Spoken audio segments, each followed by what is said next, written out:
alanda ekipler şu an hazır bekletilen ambulansa götürülüyor. Tabii duygusal anlar yaşanıyor. Mucize bir kurtuluş. Kameraman arkadaşımız başka ekranlara bakıyor. Şu an aslında bekletilenlere gelmiyor ama ben net olarak şu an Muhammed Cafer Çetin'i görüyorum. Gözleri açık, etrafını izliyor, ekipleriyle iletişim kuruyor. Burada şu an kameraman arkadaşımız Taşkaya'da aslında bekliyoruz.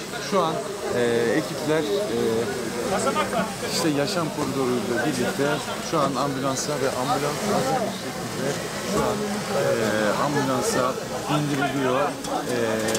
Mucize bir kurtuluş, bir kez daha söylüyorum, mucize bir kurtuluş. İşte şu an aslında ekranlara getirdik.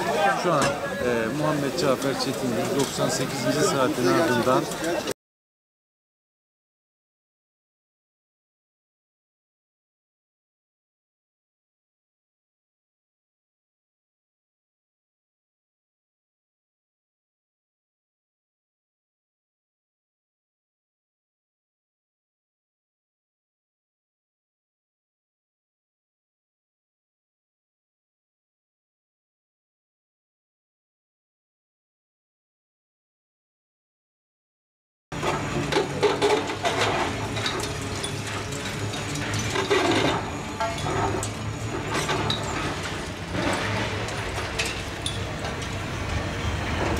poşet.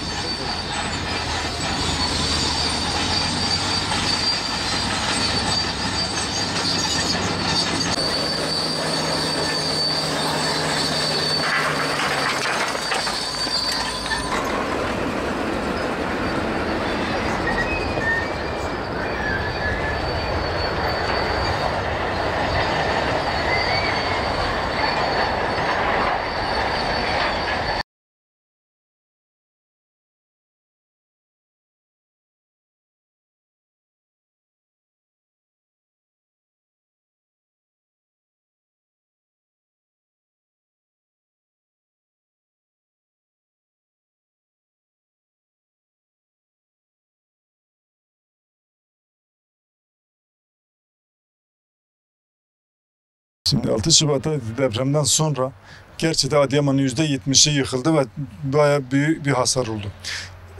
Hazır evler bulunamıyor.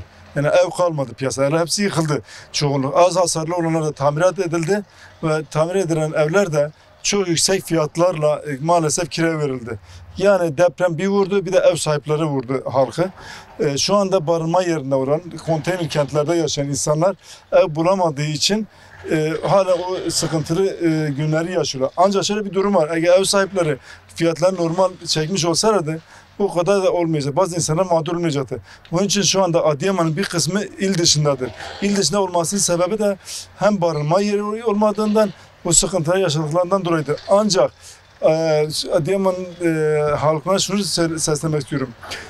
Şu an kiraları o kadar yükseltmesinler, insanları bir ikinci depremi yaşatmasınlar. İkincisi olarak bir yıla yaklaşık bir yıla doğru gidiyoruz ki halkın almış olduğu destekleme var, kira desteği var. Kiracılara 3.000 lira, ev sahiplere 6.000 lira.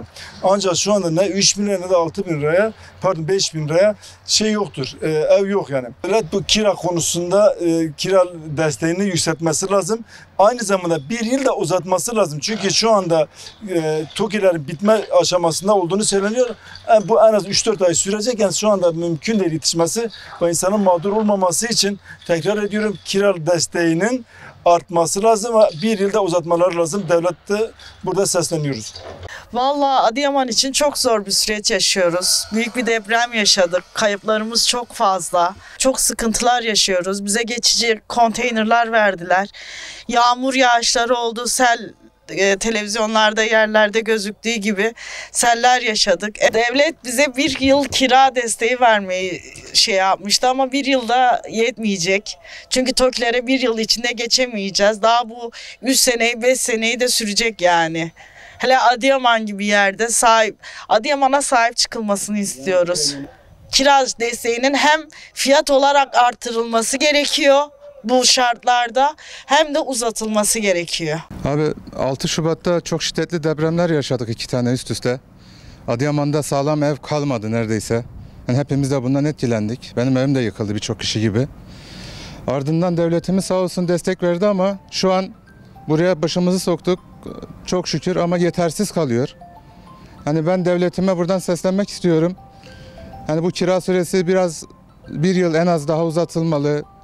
Çünkü dışarıda ev bulamıyoruz. Burada kalmaya mahkumuz yani bir anlamda. Gidecek yerimiz de yok. Fiyat kiracıya 3.000 veriyor. Ev sahibine 5.000 veriyor devletimiz. Yani bu yetmez. Şu an 10.000 liradan aşağı ev yok. O da bulabilirsen. Hani bu sürenin bir yıl daha uzatılıp kira miktarlarının da artırılması çok faydalı olacak. Bizi en azından bir nebze rahatlatacaktır. Hani buradan çağrımdır devletimize.